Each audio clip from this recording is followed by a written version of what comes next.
Magandang araw po sa inyo lahat mga viewers. Ako po si Rebecca Mendoza. Ako po muli magsasagot ng mga 10 mga katanungan.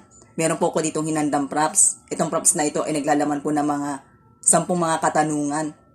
Ang gagawin ko po dito ay bubunutin ko po ito pa isa-isa, babasahin ko po ang mga tanong at ito po ay sasagutan ko hanggang sa makomplete ko po ang lahat ng mga 10 questions na ito. Itong mga questions na ito ay matagal ko na po itong inipon sa aking notebook. Ako po ang nag-effort na mag-search at magsagot ng mga tanong na ito. Anyway, ito po ay pang 37 na videos ko na po ito sa Q&A at ngayon po ay magsisimula na po ako.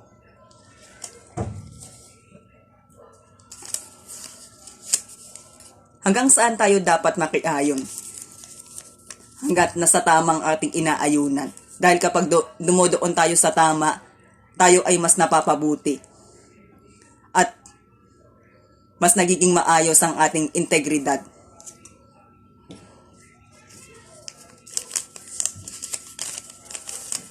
Kailan nagiging tama ang nararamdaman o ginugusto ng puso?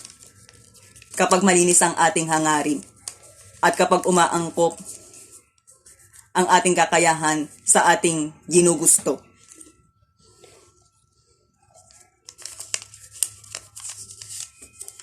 Saan nagsisimula ang pagbabago? Ang pagbabago ay nagsisimula kapag tinanggap muna natin ang ating pagkakamali at sinisikap natin na ituwid ang mga nagawa nating mga kasalanan.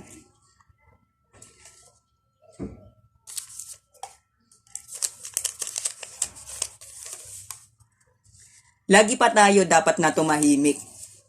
Kung ito ang hinihingi ng panahon o sitwasyon, ito ay nararapat.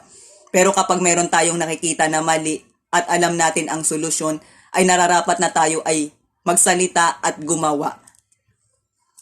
At isa pa, kung kailangan natin ang magtanong, ay huwag tayong mag-anilangan na magsalita.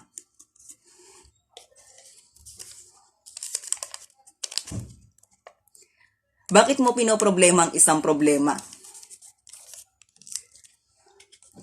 Kaya ko pinoproblema ang isang problema para ito ay aking masolusyonan o magawan ko ng paraan para makaabante na rin ako sa next chapter ng aking buhay. Halimbawa, noon ang pinoproblema ko noon ay wala akong galing-galing. At dahil nag-isip ako at ginawa ko kung ano ang nasa isip ko, ay nasolve ko kung ano ang problema ko. At ito'y nasolve ko sa pamamagitan ng paghahanap at pagtsatsaga.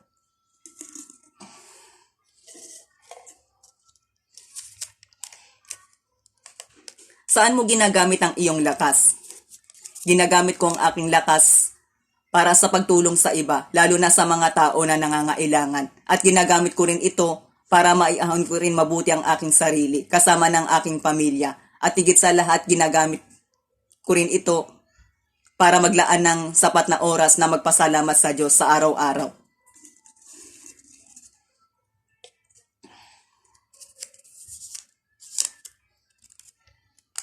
Kailangan bang maging biyasa sa paggamit ng wikang Ingles para maging superior ang isang bansa? Sa aking paniniwala ay hindi ito pinakamahalaga. Hindi kailangan na tayo ay maging biyasa sa paggamit ng wikang Ingles para maging superior ang isang bansa. Sapagkat meron tayong iba't ibang lengguwahe na ginagamit. Ang pinaka-importante sa lahat para maging superior ang isang bansa ay kailangan ay maunlad ang ekonomiya nito. Ang lahat ng citizens sa bansa ay mayroong maayos na pamumuhay at higit sa lahat ay yung mayroong maayos na pamamahala.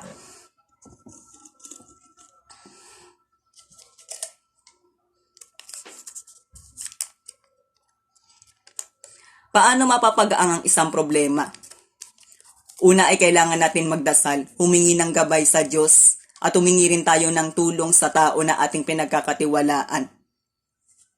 At tanggapin natin ito kahit na mahirap at piliin natin maging kalmado sa pagharap nito.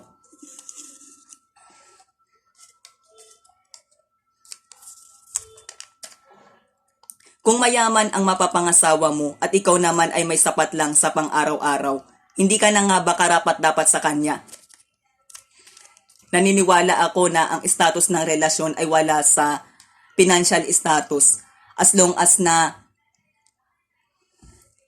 Nagsasama kami ng maayos, masaya kaming nagsasama, at matured kami sa isa't isa, ay magiging matagumpay din ang aming pagsasama. At higit sa lahat, ang pinaka-importante ay yung marunong kaming magpahalaga sa mga biyaya na aming natatanggap at tapat kaming nagmamahalan sa isa't isa.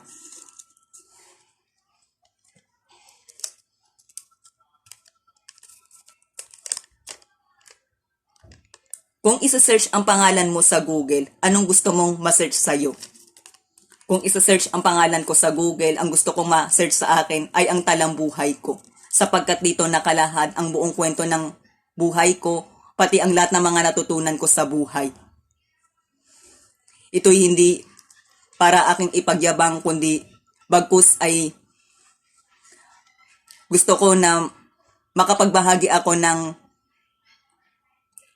magandang aral sa iba. At nais ko na ang lahat ay